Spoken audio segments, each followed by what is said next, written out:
we were studying the communism ideology. In that, the sixth principle of the communism is withering of state. So in that state there will be the self-governors. Society has no ruler to control the behavior of human beings by self-control, and by self-control and the management, all the people will have the control on themselves. They will not need any law, any rule. So the idea of classless society, stateless society is called withering of state. Means in withering of state there is a no government, but the self-control, there will be maintained the law and order. So evaluate Marxism and write the demerits and merits of Marxism.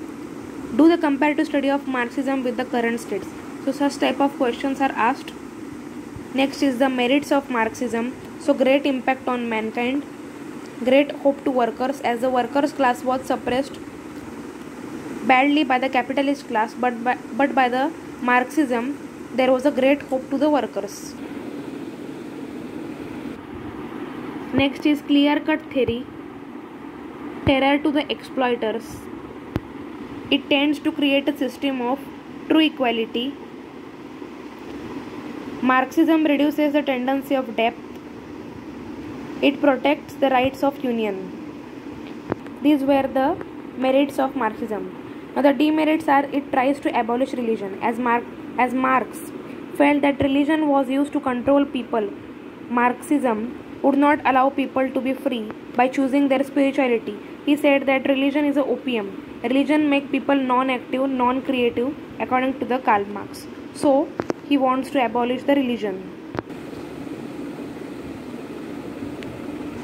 Considering only materialism, so only material is not responsible for the change in history or for the revolution. There is a will, determination, selfishness of a man. All these factors lead to the change. Considering only materialism. Third is misleading concept of class war. So according to Karl Marx, means we have studied in the class war that there is always two classes, two or three classes, and there is always dispute between them. But according to the Karl Marx, in class war, the two classes always have the fight, dispute between them. No, there are not only two classes. Means according to Karl Marx only there are two classes, but there are no two classes. There are more than two classes. There is a middle class is also present. There are many classes in state, but according to the Karl Marx there are only two classes, and always they have the war between them. Always it is not possible to have dispute between the classes. So this is the main demerit. Next is the theory of surplus value. We have already studied this.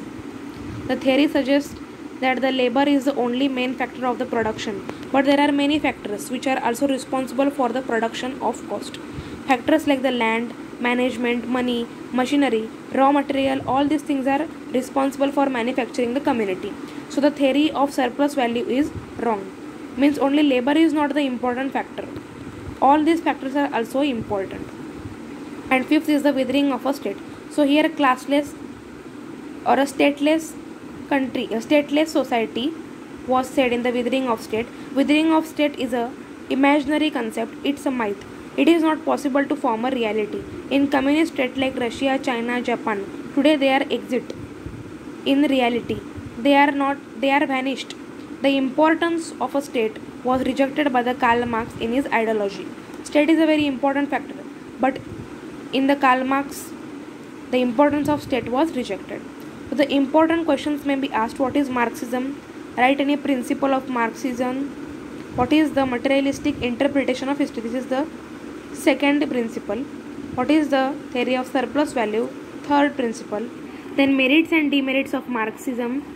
Then comparative study of Marxism, liberalism, capitalism, individualism. Means only two or three distinguish will be asked. Two differences can be asked: Marxism, liberalism, capitalism, or individualism. Next, the difference between the Marxism and socialism, and compare the Marxism and Gandhism. These are the important questions which are asked on these topics. Our next ideology will be the Gandhism.